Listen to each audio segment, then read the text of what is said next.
Welcome to Week in Geek, your new comics preview for December 11th. I'm Mike Ortiz. And I'm the Chris Brown. So what do you got? Well, I'm going to lead off here with one that I'm pretty excited about. This is something we don't get too often. We were just talking about the last one came out about a year ago. Yeah, It might have even been more than that. Is it 1 year? Well, they I think the last one, they used to come out around the same time as the San Diego Comic-Con. Because they would debut at San Diego. Okay. So this year it's been a couple months on top of that. So we've got Richard Stark's Parker. This is Slayground, which would be the fourth in the series of these novels. Darwin Cook is the first person to get permission to use the Parker name and actually do what Richard Stark did. These are word for word with pictures. Yeah. So the dialogue balloons are dialogue as they were written in the novels. These are word for word with pictures done as a comic book. It's Darwin Cook's artwork. It's beautiful. It's Richard Stark's writing. Fantastic stuff. What was Richard Stark's pen name? The other one, Donald Westlake, was the other name he went by. Really cool stuff. We've seen so many movies made from these. There was Payback. Or before that, there was Point Blank with Lee Marvin. Really, really cool and stuff. And just recently one that was called Parker, I think. Right. With Jason Statham. They finally got the name as well. Yeah. And I guess that was like a combination of stories, though. Yeah, and that was set in the present day. Okay. So I didn't even bother seeing it because the great thing about these is they're great period pieces. Yes. And the artwork reflects that, and the book design reflects it. This looks like a book you could have picked up in the 60s. Yeah, the cover looks that way. I mean, really, really nice stuff. IDW's doing a great job. Darwin Cook's doing a great job. All beautiful two-color artwork, too. Yeah. It's on this kind of nice off-white paper. And you'll get different colors throughout there. You get kind of a blue and white thing there. This one orange, actually yellow, and white. Has the blue and white and the yellow. I think the first two were blue, the second one was yellow, and this one's combining the two colors. Great, great stuff.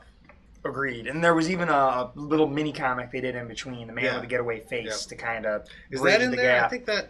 Is the man with the getaway face in this book? If it's not in there, it's going to be in one of the... Oh, they're just going to tack it on. Yeah, they're going to put it in one of the books so that if you miss that, you're not... And I know it was in the Martini edition. Yeah. So they're not going to screw you. They're going to make sure that everybody gets it without having to hunt down something that's hard to find. Excellent. Well, all right, my next pick here is I'm going to dive into my Valiants. I've got Unity number 2. This is their take on Unity. Valiant's doing a pretty good job. This new Valiant is doing a good job of paying an homage to what came before and trying to keep the things we loved about it, but update it, make their universe cohesive, and do some cool things. The one thing I would say was slightly disappointing to me about the first issue is that it's a team book.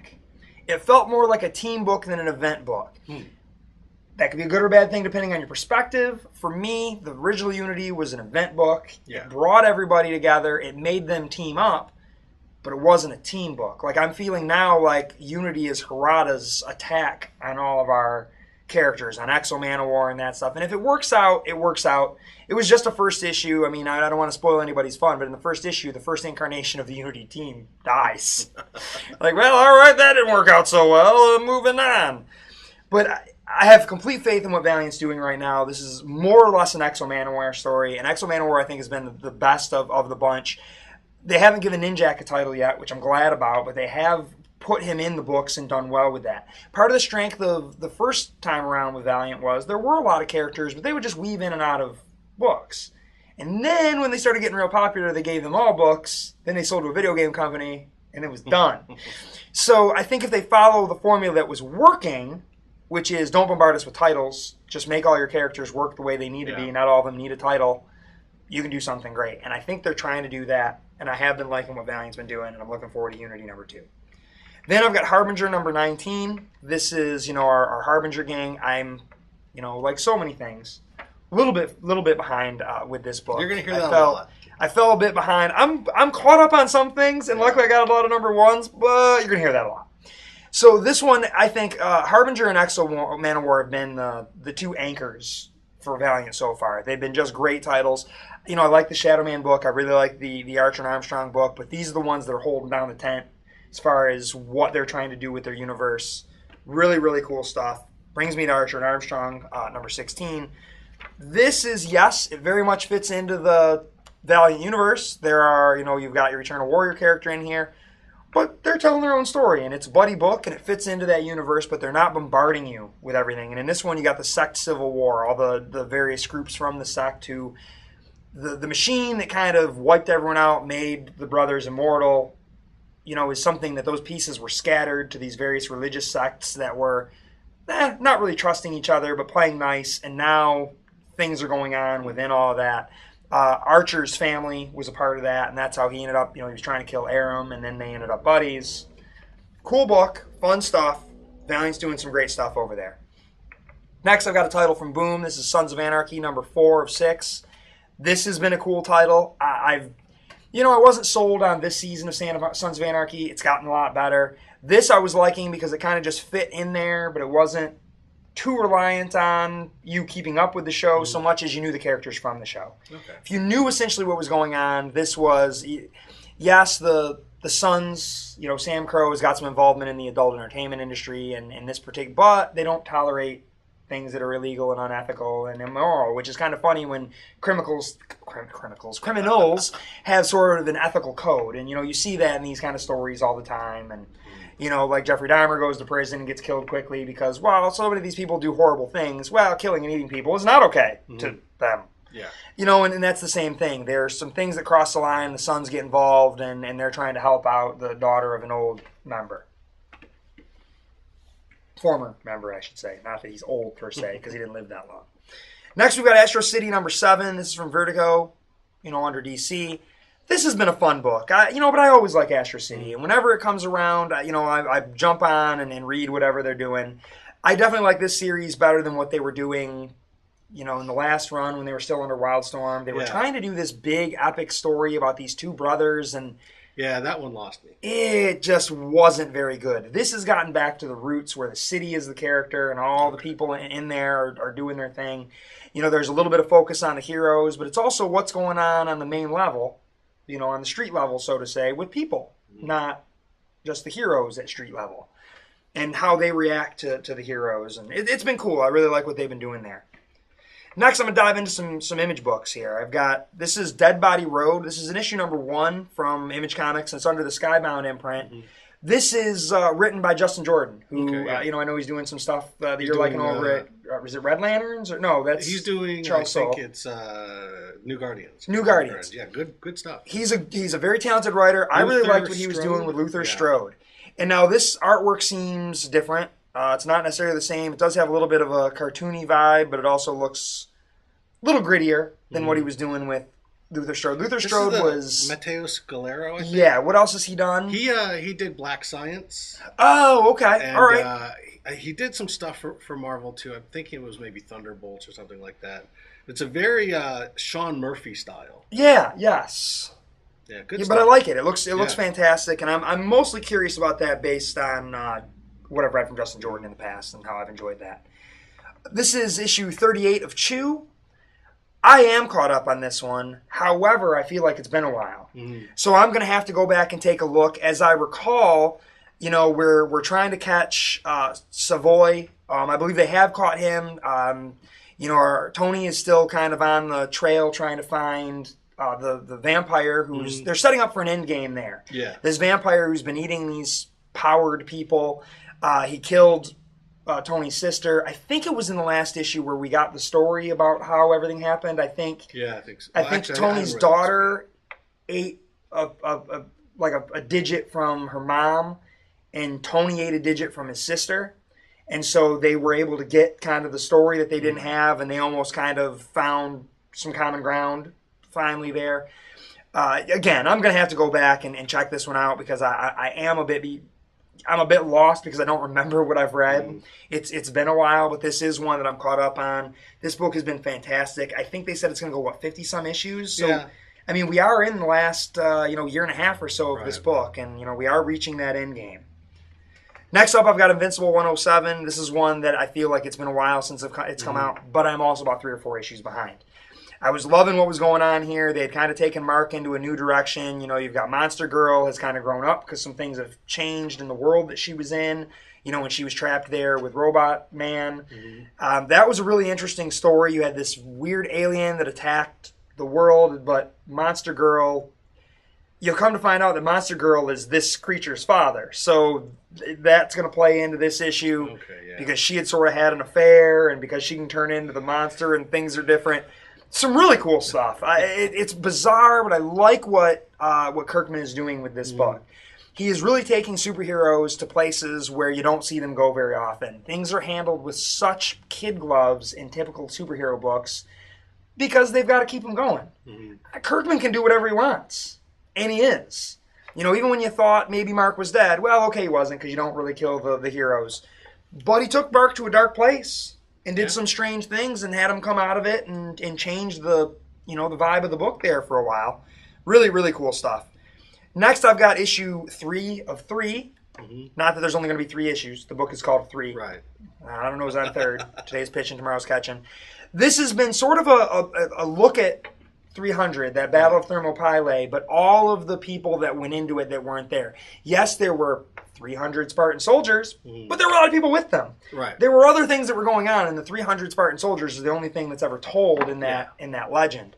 And here you had, Kieran Gillen wants to tell a different story. So he's kind of a fictional account of the mostly fictional, mythical account of what might have actually happened. I like it. I think it's cool. I like that period of time. I like when you do kind of a historical sort of tale. And this has been a neat approach to it.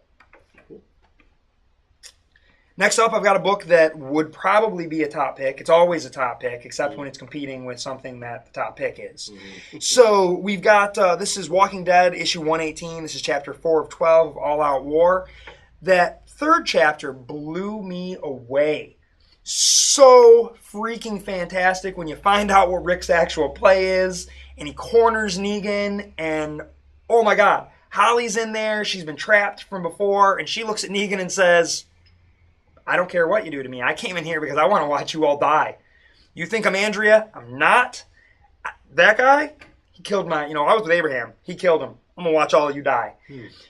And then you're kind of left with, well, Dwight's not doing anything to help them, but now is she going to screw up the play that he's doing inside? Well, we don't know. We sort of jumped to, one of the battles. Rick and the crew are now going after the outposts, and it looks like the first outpost they attacked didn't really work out as though they were exactly thinking. Some characters were scattered, something happens, and character dies. Kind of a sad death. I'm kind of bummed about it. I'm not going to tell you who it is. It's you once you realize what's about to happen, it's being narrated, and you're like, well, that sucks. But it's more of a snippet of one person's being cut off from the group as the battle fell apart on them. I don't feel satisfied by this issue, not because it wasn't good, but because, damn it, I need more. And that's why I think they're doing this every other week sort of thing, even though the holidays are messing us up a little. But they need to crack these out at us quicker because he needs to tell the story in this way. Right. But we need him to, get on it. It's good stuff. I'm really looking forward to this story, the way it ends up. And, cool. Yeah, well, we shall see. I'm wondering who's all going to make it out. But we lose someone today, and I'm bummed about it. All right, well, I'm going to start off with Uncanny X-Men number 15. This one is called Girls' Night Out. At least that's what it says on the cover.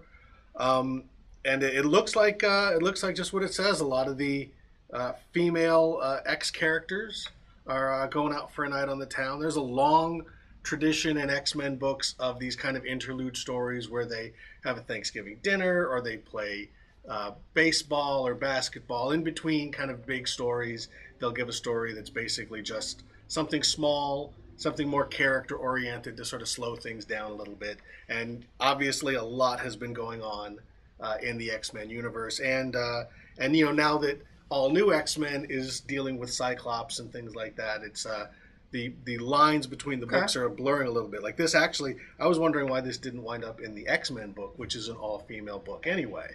But who knows?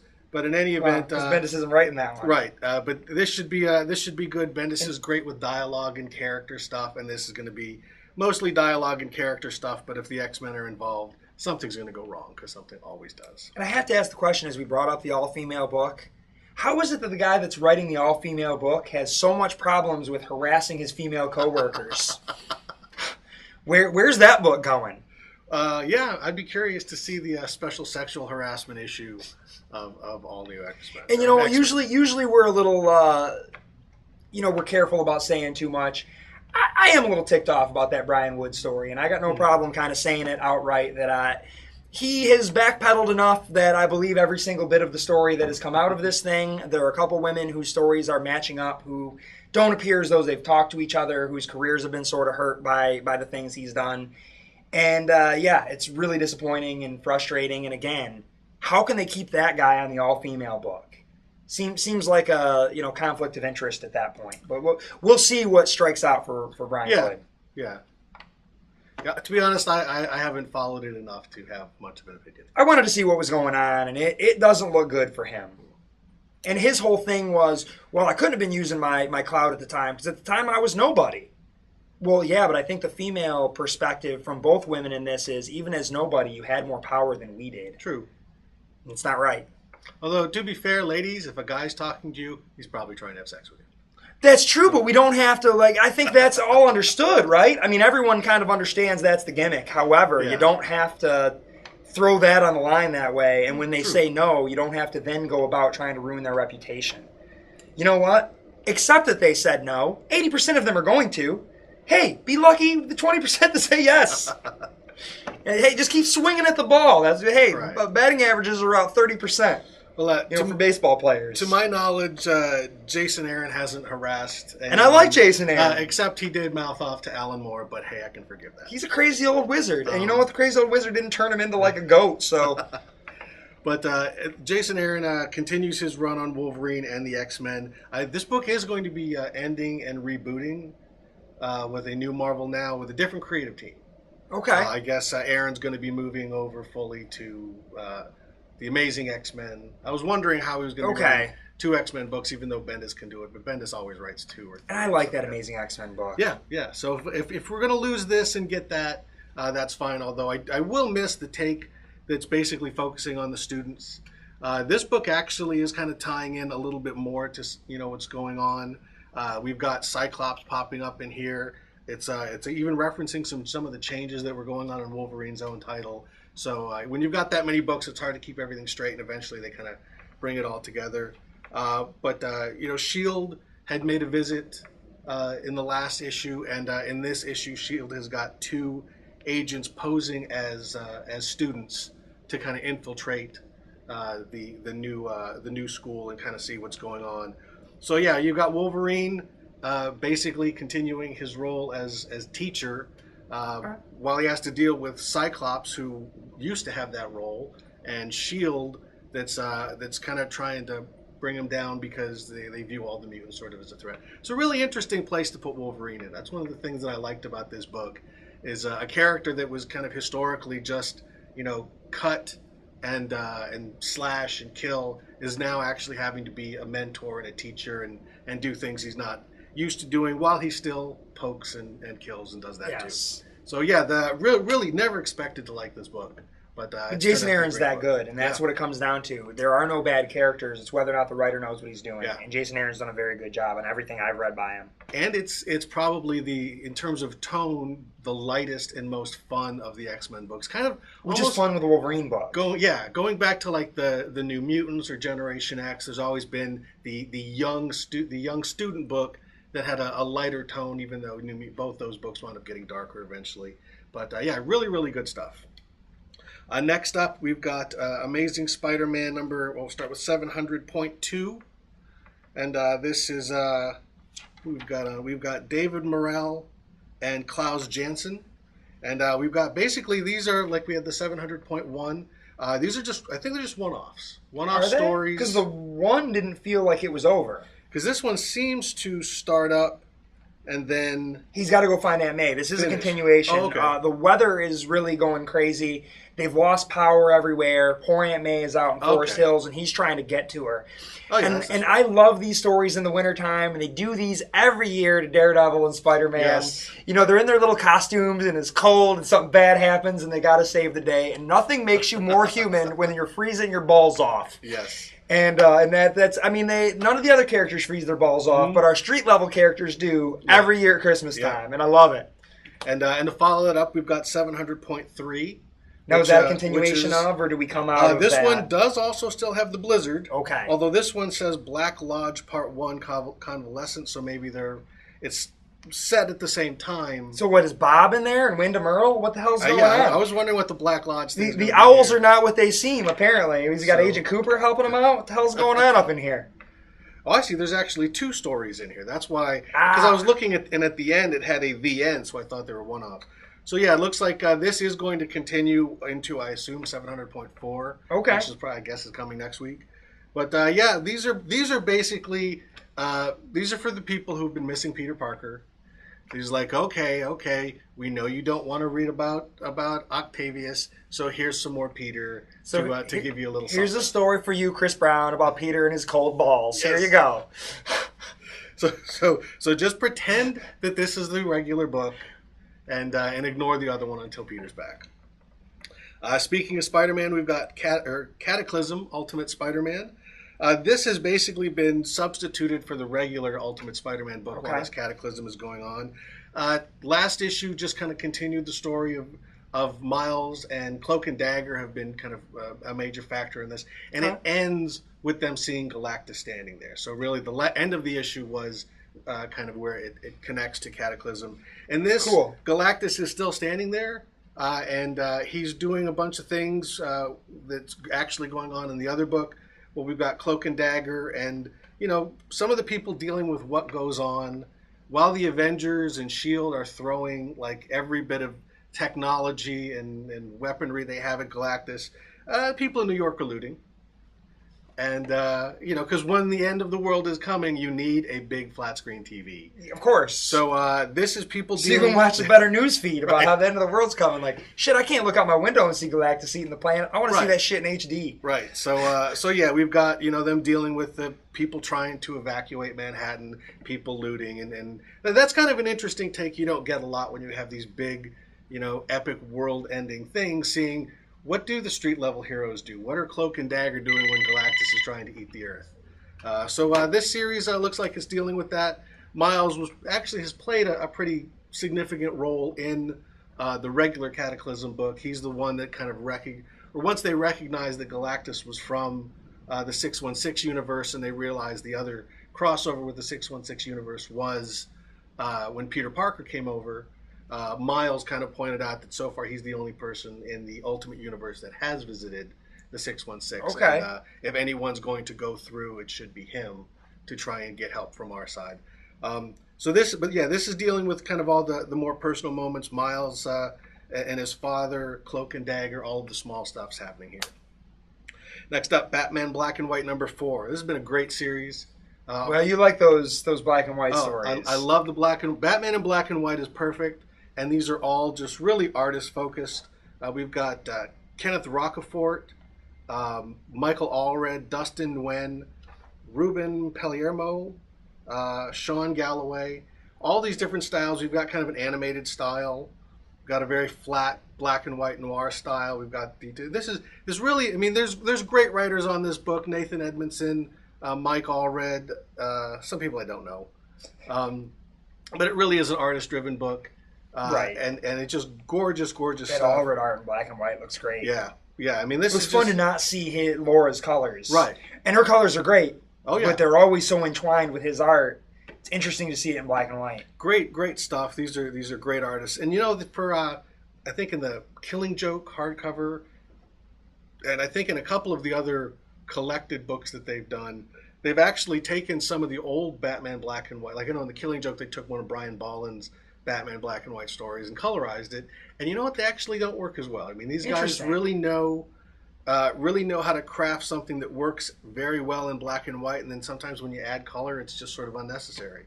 But I've been enjoying this book. I've loved all of the Batman black and whites. Originally it was a 4-issue miniseries way back in the 90s, I actually believe, is when it first came out, and then they ran as backups in various Batman titles that they would just then collect. But great stuff. If you don't want to get all of them, just find the ones that have artists that you like particularly. Like this is great all red stuff. Doing it again, the same kind of retro stuff he's done. It looks like it's the old school Batman. This looks like it's coming right out of the 40s. Great stuff. I got another Batman book. We've got Batman #26. This is the point where I start to say, I haven't read the last issue yet. That's going to happen a lot in December between Christmas and It gets work tougher. and all of those things. I'm hoping that in some time off after Christmas, I'll be able to catch up. But yeah, this is This is a continuing. 0 year tie-in, right? Continuing, It doesn't say 0 year. Oh, it doesn't say zero year. Interesting. I wonder if that got left off because this is still Dark City, which is the Riddler, Right. the Riddler story. I don't actually see the Riddler in here yet, although there's a big green question mark, so that must be the Riddler. But yeah, this is continuing the new, basically first year, Right. Batman running wild before. Well, year one still happened, right? This is before year one. This is the 0 year. It's year one. They're going to try to pretend that year one happened, but there's some things in here that contradict it. But yeah, this is basically prior to his real public debut as Batman, when he's running around. He's an urban legend. This is before Superman has shown up, and then after Superman shows up, the heroes that have kind of been working in hiding go public. So this is Batman still running around. Some people know about him. The cops know about him, but he's not really. There's not really a focus on him yet, which is kind of a change because in the past Superman sort of predated everybody, but because they're trying to keep as much of Batman's continuity as possible, including 5 different Robins, they need to have him go back a little farther than 5 years. This is good stuff. Scott Snyder, Greg Capullo, kind of reinventing, reimagining. We've got the young Jim Gordon, young Alfred, all this stuff. When all is said and done, this is going to make a nice little collection. Yeah. That I think will stand pretty well with year 1 and year 2 and year 3 and all of those other years. Next up, we've got Green Lantern Corps number 26. The last issue of this was a flashback. It was a 0 year tie-in. This one I don't quite know what's going on, but on the front cover and on one of the pages, Jon Stewart punches Hal Jordan in the face. Okay. Green Lanterns, they seem to like to punch each other in the face. And this cover, I swear, is an homage. Because, well, maybe Green Lanterns just punch people a lot. But anyway, this is Jon Stewart and the Corps. This is kind of a little bit more Corps focused. So we've got Jon Stewart. And again, much like a regular Green Lantern book, it looks like they're just kind of getting into some cool space adventures. We get to see, the Lanterns are rebuilding after Lights Out. Mogo, I believe, is the new Lantern homeworld because Oa was destroyed again. Although Mogo was destroyed not too long ago, but we'll just forget that. So Jon Stewart's redesigning, because he's an architect, he's redesigning the Lantern Citadel and all of that. So yeah, basically we're just getting the new beginning of the Green Lantern universe. Cool. Next up, Justice League number 25. This is continuing Forever Evil. Nightwing had his identity outed, and this looks like this is going to continue on with that. It's Jeff Johns and Doug Mankey on the artwork. Some great artwork. This looks like we're getting into... in the last issue, we got the origin of Ultraman. It looks like this is the origin of Owlman. Interesting. Where it looks like... Yeah, Bruce Wayne kills his own parents, because this is the evil world. All right. So that's how he becomes Owlman. So he and Alfred gun down the Waynes. Interesting twist. Yeah, it's kind of fun seeing these evil versions of the characters that we know and love. And apparently there was a Dick Grayson on that world too, and that's why Owlman has been insistent that they not kill Dick Grayson. Okay. In this world, they just told the world a secret identity, which is a nice big change. Who knows what's going to happen with that? Right. Next up, along with we got another Justice League book. This is Justice League 3000. This we jump into the future. This is Keith Giffen, J.M. DeMatteis. Originally, it was going to be Kevin Maguire, but they changed over to Howard Porter because instead of being a bwahaha, funny, humorous Justice League, this is actually going to be a little bit darker, a little bit more futuristic. And Howard Porter actually was the artist on Grant Morrison's Justice League. So it's a Justice League All-Stars on the creative team, but we've got weird future versions of Batman and Superman and Wonder Woman and the Flash and Green Lantern. So yeah, now that we don't have a... Green Lantern almost looks like the Spectre. Yeah, he's got this weird hooded thing. So He's been the Spectre, so all right. I don't know if he's been the Spectre in the New 52 though. Oh, no, touche. But I thought all that continuity was Yeah, but see now the Spectre was actually from Earth 2, so who knows? All right. They that's one of those things that they're just not addressing. But yeah, so this is basically a new Justice League forms in the future. We don't have a Legion of Superheroes in the 30th century, and then I think we found out that the Legion of Superheroes that we've been reading about is actually from Earth 2. So Okay. we don't know if there is a Legion on the New 52 Earth, or if this will kind of be that Legion. But in any event, it's Superman, Batman, Flash, Wonder Woman, and Green Lantern of a sort in the future. I don't know if they're the descendants, if they're just people using the same names, but I guess we'll find out. Some really nice artwork in this one too, though. Next up, Satellite Sam, issue number 5. I have not read issue number 4. This is another one I'm behind on. That happens on Image Comics, and it happens on ones that have a lot of words. When there's lots of pictures, I can kind of get through easy. Yeah, this is continuing Matt Fraction and Howard Chaykin's look at a murder mystery set in the 50s in the golden age of television. So far, it's been pretty good stuff. Chaykin does a great job with period piece artwork. This is some of the best artwork Chaykin's done in a very, very long time. Looks good in black and white. Yeah. I wonder how it would look in color. You know what? I wouldn't want to see it in color. I'm saying I don't think it would look good in color. And I think it fits. I mean, this is about black and white TV. Yeah. It's a black and white comic. I think it works a lot better. Yeah, I'm not always sold on Chaykin. Yeah, and Chaykin always has to get this in there. Well, so there's some dirty parts, as obviously because the front cover is a big butt. Not just the front cover. Oh yeah, the front and back cover. Nice big butt. Nice work there. So is Matt Fraction not getting enough sex and sex criminals? I guess. He's got to sex up all the books. That never trust a big butt and a smile. That's all I got to say. But this book started off a little odd. I wasn't sure that Matt Fraction was kind of clicking with it, but as it's gone on, it's gotten pretty good, and we're starting to get into the murder mystery and kind of the seedy side of I guess it's not Hollywood because it's all set in New York, but the seedy side of the entertainment industry in the 50s and some dealings and shenanigans and things like that. Interesting. So what's your top? Well, I guess that brings me to my top here, which is I'm looking at Drumheller issue number 2 by Riley Rossmo and Alex Link. You know, I think this book is really fun. It's kind of, I told Riley that it reminds me of the Max, and having read 3 issues now, it's almost as if Mr. Gone was your main character, and instead of being the bad guy, he was like Carlos Castaneda. That's essentially what's going on here. It's a very trippy book. Our character, Drumheller, I don't know if you've ever read the Carlos Castaneda books. He was a guy that was in, kind of, what do they call that? Some very strange things. He believed in a different sort of reality, some new agey stuff. He found a Yaqui Indian sorcerer and ends up, taking mushrooms and peyote and things to sort of see other dimensions and dealing with all of these things that we can't see and dreaming and these sorts of odd things. And imagine if that was just a slacker, that, the drugs were somewhere in between helping him do what he's got to do, but everyone else sees it as, well, you're a slacker. And, but he's doing these things that are now, people can't see them until they start to affect other people. And there's a bog monster loose in the mall. That is going to play into the 3rd issue where some people think they saw that bog monster. And so you're seeing that what Drumheller's doing is now affecting the outside world, so to speak. I love this book.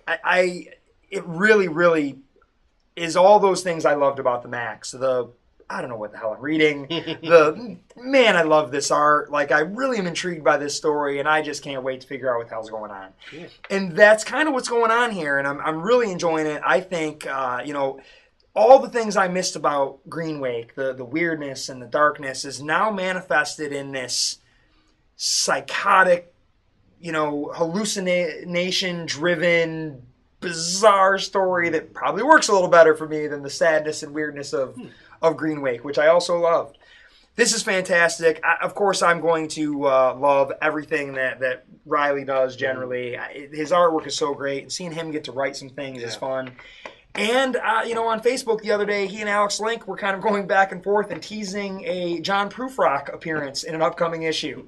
Riley says, I feel like Prufrock could make a cameo in this book. And Alex Link says, we could probably do this. And he goes, we could probably make him talk in the diner. Next thing you know, Alex Link says, Look at issue 5, page 11, panel 1. I think we can put them right there. And all the fans are freaking out reading this, going back and forth. So I'm really looking forward to seeing some more proof as well. And another book I'm loving. And really, really interesting evolution of Riley's artwork. I mean, this is a much tighter, much kind of stronger line with sort of a zip-it tone, and really bold, bright, powerful colors as opposed to some of the more kind of subdued tones and monochromes that he's used in the past. So this is really, really just a beautiful evolution of his work. And as he said, he's like, man, I hope I get to keep doing it. So, I mean, buy it. That's the thing. Like, you got to pick these books up and give it a go. With Image, the creators are behind everything. And if the book's not selling, here's the sad thing about an Image book. If you're trade waiting, you may not get a second trade. Right. So you got to pick these things up and let them know you're loving it. It may read better in trade. Doesn't matter. Pick them up. Especially books like this. Saga, that's selling 50,000 copies. Yeah. So the stuff by guys who've got big books at Marvel, the Matt Fraction stuff, you can get those in trades. You can wait on those because those guys don't need to support themselves on those books. Right. And they're selling well enough that they're going to go as long as the creators want to do them. But when you get these Image books that are selling 5,000 copies, 6,000 copies a month, they're not going to... Well, some of them they may not finish. We're still waiting on that book from Duncan Rouleau and Joe Kelly that the fifth issue never shipped on. So yeah, unless you want to see things like that, or Butcher Baker, they kind of had a hard time finishing up. And yes, these guys are fan favorites, and the fans that love these guys are rabid, but, I question if all of the fans are in fact going out and buying it. You have to go out and buy it. Yeah. It's the one thing I worry about with comic fans is, you can go online, you can pick these things up for free and, whatever else, but when you're picking them up for free, it's still costing someone along the line somewhere. Yeah. And you are. Piracy is theft, and you don't steal from a guy like Riley Rossmo. Give him your money. He deserves it. The book is good. And if for nothing other than selfish reasons, I want this book to continue. Yeah. I want to see where the end game of this book is going. So if nothing else, for me, continue to buy this book. Yep, yeah, buy it for credit. What do you got? My top pick is really just it's cool a wonderful little nostalgia ride here. This is Star Trek: Strange New Worlds. This is written and photoshopped by John Byrne. He didn't draw this. It is a comic book told entirely in photographs. What do they call this? A fumetti book? Fumetti. It's also that's the Italian name for it. It's also just this one's called a photo novel. If you're a fan of Star Trek from way back in the 70s, they actually produced quite a few photo novels. There's some pictures here. They talk about it a bit. Trouble with Tribbles, Taste of Armageddon. They even did photo novels, I think, for some of the movies. I think Star Trek 3 may have had one as well. Where basically they take frames from the episode, make them into comic book panels, and add word balloon dialogue. But in this, instead of adapting an existing episode, John Byrne wrote an all-new story built around the original series, but he's constructed it from stills from the show, frame grabs from the show. Sometimes they're photoshopped together. So they're clearly here multiple characters really cool from different episodes put together in one panel to make it look like this was a sort of lost episode from the original series. It's got Gary Mitchell in it, who was in the second pilot, right? The Where No Man Has Gone Before. So there's a flashback with some Gary Mitchell stuff. This is a brand new Star Trek story that looks like it's an old Star Trek story. Sometimes this photo stuff comes off a little bit stiff, but it's just so much fun to see something like this where we've really got it's like I said, it's like a lost episode with William Shatner and Leonard Nimoy and the whole crew. We've got Scotty. I might have to pick this one up. Plus, he's done some like 3D renderings of planets and things like that, stuff that is actually not from the original series. But just looking at it, it looks like he did a fantastic job of kind of capturing the look and the style of an old Star Trek show. Plus, it's John Byrne, and nothing's more nostalgic for me than John Byrne. Is there nothing John Byrne can't do? Oh, wait. Be civil. Hey-o! Yeah, but you know what? I'm not buying his online rants. He can be as crazy as he wants on his website as long as he keeps doing fun, cool stuff like this. I really didn't even know this was coming out until I saw it today. I mean, I knew this was coming out. I didn't know that Strange New Worlds was this actual book. As soon as I saw it on the shelf, I was like, oh, this is my top pick. The front cover is even kind of design-wise a callback to the old Gold Key Star Trek comics. So, the only thing that would have made it better in my mind, the only thing that would have made this book better, digest size. Yes. Only thing that would have made it better. That would have been cool. Because then it would have been more akin to what it's trying to be. And there is apparently another one coming in 2014. Maybe they'll take a couple of them, put them together in a smaller collected edition. I don't know, but this is just fun stuff. I can't wait to read this and pretend that I'm watching an old episode of Star Trek. It actually starts off with John Byrne explaining the process, and he has pasted a photo of himself from 1968 onto the heads of William Shatner and Leonard Nimoy, and there he is with shirtless with a sword as Sulu. So he's in on the joke. He realizes how much that this is basically just fun stuff for old fart Star Trek fans, and I'm an old fart Star Trek fan, so right up my alley. Excellent. We got a big week, a fun week this week. Yeah. So, be sure to check these out at your local comic shop, and that is your Week in Geek.